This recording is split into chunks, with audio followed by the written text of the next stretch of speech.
Bonjour à tous, aujourd'hui je vais vous présenter le remplacement du kit de courroie d'accessoires et également de la pompe à eau. Donc c'est sur une Ford Fiesta, le moteur c'est le 1,3 litre essence. Donc sur ce véhicule c'est une courroie de distribution à chaîne. Donc la pompe à eau est entraînée par la courroie d'accessoires et c'est de là que vient mon problème, il y a du jeu au niveau de la pompe à eau. Donc je vais vous présenter le remplacement de ces éléments. Donc première étape pour au sol, on va débloquer les écrous de roue. Donc il vous faut une douille de 19 et on vient desserrer donc juste un peu les 4 écrous et ensuite on lève la voiture, on finit d'enlever les écrous pour enlever la roue. Voilà, donc une fois ma roue enlevée, ça me donne donc un meilleur accès au niveau de la courroie d'accessoires.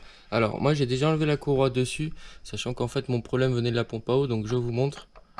Voilà, là on peut voir, on peut constater donc en gros jeu au niveau de la pompe à eau. Donc ça faisait un bruit d'enfer. Du coup, c'est pour ça que j'ai enlevé la courroie. Alors, je vais vous expliquer comment l'enlever la courroie. Je vous montrerai son cheminement. Donc, pour détendre la courroie, on vient positionner donc sur le galet, donc un galet, le galet tendeur de la courroie d'accessoires. On vient positionner une clé de 15 et on vient donc la faire pivoter dans le sens des aiguilles d'une montre, ce qui va reculer donc le galet et permettre de sortir la courroie. Donc voilà. Une fois la courroie sortie, on va s'occuper donc du démontage donc des deux galets qui font partie du kit d'accessoires, également donc de la pompe à eau. Voilà, donc je vous montre le galet neuf. Alors c'est un bloc complet. En fait c'est un bloc qui vient donc fixer d'autres éléments également, à savoir donc l'alternateur et le compresseur de climatisation qu'il va falloir donc démonter pour pouvoir avoir accès à cette pièce là. Bon, dans un premier temps, moi je vais commencer par changer la pompe à eau. Donc pour changer la pompe à eau, dans un premier temps, il va falloir venir enlever donc la poulie. Donc pour enlever la poulie, il faut enlever les 3 petites vis présentes dessus, ce qui va nous permettre d'avoir accès à l'arrière aux vis qu'on a derrière.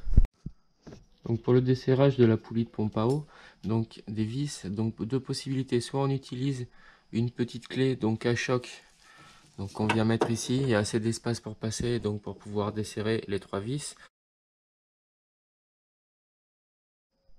Bon, et donc une fois mes 3 vis enlevées, je viens donc enlever la poulie et j'ai accès donc aux 3 vis de ma pompe. Alors il y en a une ici, vous en avez une qui est là cachée derrière toute la merde là, et vous en avez une juste en dessus aussi. Donc il va falloir enlever ces 3 vis, on met au préalable donc un bac de vidange en dessous et on vient enlever ces 3 vis donc pour changer la pompe.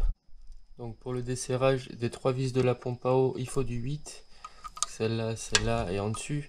Pour en dessus, il faut prendre une petite rallonge pour pouvoir sortir vers là et donc pouvoir desserrer la dernière vis. Je ne sais pas si j'avais précisé également donc les vis de la poulie de la pompe à eau, c'est du 8 aussi.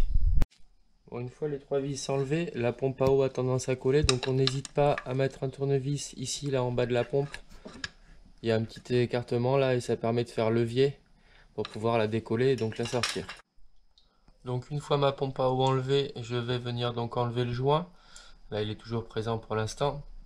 Ensuite, je mettrai un petit coup de cutter sur toute la surface de la pompe à eau et puis un papier à poncer pour finir de bien homogénéiser toute la surface du joint de la nouvelle pompe à eau. Bon, je vais maintenant retirer le joint. Je viens donc, comme dit précédemment, passer donc un coup de cutter sur tout le tour pour enlever tous les résidus qu'il peut avoir et ensuite un coup de papier à poncer, pareil sur tout le tour. Bon, je vais maintenant passer au remontage de ma pompe neuve. Alors, ce que je conseille donc, c'est de mettre une vis pour venir positionner la pompe, ce qui va permettre de brider le joint. Et donc, on fera quand même attention qu'il soit bien donc aligné en bas. Et on vient donc remettre les 3 vis et serrer. Donc, je reviens 2 minutes sur mon ancienne pompe à eau. Parce qu'au remontage de la nouvelle, j'avais quelque chose qui bloquait. Et en fin de compte, la pompe à eau, j'avais bien fait attention, mais elle était cassée. Donc, à l'origine, elle est faite comme ça. Donc, j'avais cette partie-là qui était au fond, là, qui se baladait. Et donc, comme je vous disais, ici, là, en fait, c'est à l'intérieur. Il y a un gros jeu. Donc une fois ma pompe à eau neuve reposée, je vais venir remettre la poulie. Donc pour remettre la poulie, je conseille déjà dans un premier temps de mettre du frein filet sur les vis. Et ensuite, on vient avancer donc les 3 vis à la main dans un premier temps. Donc après avoir changé la pompe à eau, on vient donc remplir le bocal de liquide de refroidissement. et on contrôle l'absence de fuite donc au niveau de la pompe à eau. Au niveau de la purge, il n'y en a pas particulièrement là-dessus, on remplit à fond et ça va être quand le véhicule va tourner que ça se purgera. Une fois ma pompe à eau remontée, je vais donc m'attaquer au démontage donc du galet tendeur, le gros bloc. Bon, on se retrouve maintenant au-dessus de la voiture, donc étant donné qu'on va toucher à l'alternateur, on va venir débrancher donc la batterie. Donc pour débrancher la batterie ici, c'est du 10. Et ici, pareil, c'est du 10. Donc on enlève les deux cosses. Donc première étape, dans le but toujours d'avoir accès à l'arrière et pouvoir changer le galet tendeur, on va venir démonter donc la pompe de direction en dessus ici. Alors je rectifie ce que je vous ai dit tout à l'heure, en fait il n'y a pas de climatisation sur ce véhicule, donc c'est la pompe de direction qu'on démonte. Donc vous avez une vis là, c'est du 10, vous avez également une vis ici, et vous en avez une troisième ici, pardon, ici, et une quatrième là. Donc on vient enlever ces 4 vis pour pouvoir dégager la pompe, donc on vient de la retirer vers le haut. Donc pour avoir la quatrième vis, la douille normale ne passe pas, donc il faut soit une petite douille, donc toujours pareil de 10, ou soit une douille longue également de 10. Donc une fois les 4 vis de ma pompe de direction enlevée, je viens positionner un pied de biche ici, et donc je viens lever la durite vers le haut, la pompe vers le haut, ce qui me permet donc de la retirer. Voilà, donc je viens de décaler ma pompe de direction sur le côté. Alors on n'hésite pas, la durite la gêne un peu derrière sur le filtre à air, donc on n'hésite pas à l'amener vers l'avant. Et donc ensuite on la décale au maximum, ce qui nous laisse un meilleur accès donc en dessous. Donc ensuite pour démonter l'alternateur, il va falloir qu'on vienne enlever ces vis là. Donc il y en a une ici, une là, et vous avez la troisième qui est en dessous, donc ici. Donc pour le desserrage de ces 3 boulons, il faudra donc une douille de 13, donc ici, là, et en bas ici. Donc pour avoir la troisième vis en bas, on n'hésite pas à utiliser donc un cardan, ce qui nous permet d'être bien centré par rapport à la vis. Sinon cette vis elle s'attrape également par en dessous sans trop de problème, même avec une clé plate ça passe. Donc une fois les 3 vis enlevées, je vais pouvoir donc décaler mon alternateur. Alors inutile d'enlever forcément donc la connectique, on vient simplement le décaler et on va le poser en bas sur le côté. Et donc ça nous permettra d'avoir accès à l'ensemble des vis donc qui tiennent le galet tendeur et le galet enroulé. J'ai maintenant décalé mon alternateur sur le côté, je vais commencer à démonter le bloc. Donc pour démonter le bloc, dans un premier temps, il y a une vis ici. Ensuite vous en avez, alors je vais essayer de passer, vous en avez à l'intérieur ici 2. Donc il va falloir également enlever.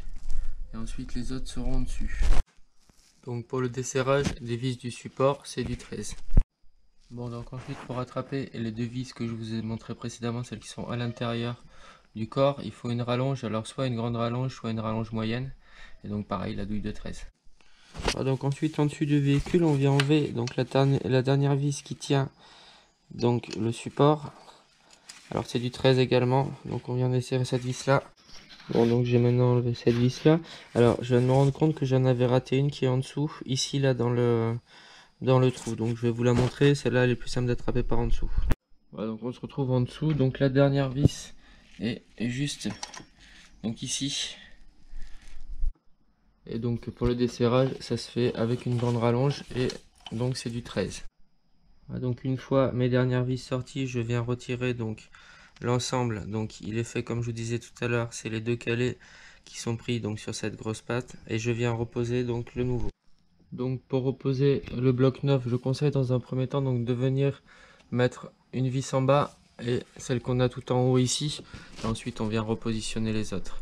Bon, après je vais pas forcément vous détailler donc le remontage de l'alternateur, c'est comme pour le démontage, on vient remettre donc les 3 vis que je vous ai montré tout à l'heure. Ensuite la pompe de direction c'est pareil, on remet les 4 vis, je vous montrerai ensuite comment repositionner la courroie. Bon, j'ai maintenant remonté donc mon alternateur, ma pompe de direction. Je viens donc positionner ma courroie donc en mettant le sens des écritures donc dans le sens de la marche, c'est-à-dire dans le sens des aiguilles d'une montre, et ensuite je vais la faire passer dans les différentes poulies. Donc pour repositionner la courroie, on la met donc dans toutes les poulies, à part bien sûr le galet tendeur, sur laquelle pour l'instant on ne peut pas mettre. On met une clé donc plate de 15, moi c'est une clé un peu coudée qui permet de passer la courroie. Et donc ensuite on va agir dans le sens horaire, ce qui va nous détendre le galet et nous permettre donc de passer la courroie. Bon, j'ai maintenant correctement donc repositionné ma courroie, la tension se faisant donc tout seul en relâchant le galet qu'on avait tendu donc avec la clé de 15. J'en ai maintenant terminé avec cette opération. J'en ai maintenant terminé avec le remplacement de la courroie d'accessoires et de la pompe à eau sur la Ford Fiesta. J'espère que ce tuto a pu vous être utile. N'hésitez pas à vous abonner à ma chaîne YouTube Paco le Mécano. Merci.